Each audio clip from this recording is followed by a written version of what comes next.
Kwa majina naitwa Saleh Hemedi, ni mdogo wake na marehemu Ali Star, miongoni mwa wadogo zake marehemu.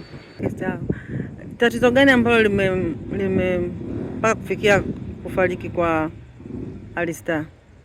Ali Star kwanza hakuanza kuugua kwa muda mrefu. Ali Star ameugua miezi 3-4 tu hivi iliyopita, na changamoto hii iliyopelekea mpaka umauti wake, kiukweli kwa taarifa za kitabibu na hata yeye mwenyewe kabla hajaanza kuugua aliwahi kupata ajali ya pikipiki, na ajali hii ilipelekea maumivu ambayo baadaye alipata nafuu, lakini inaonekana athari ilikuwa kubwa, lakini ilikuja kujitokeza taratibu. Kwa mujibu wa madaktari, wanasema waligundua tatizo la kifua, lakini pia kuna mbavu zilikuwa zinamletea shida.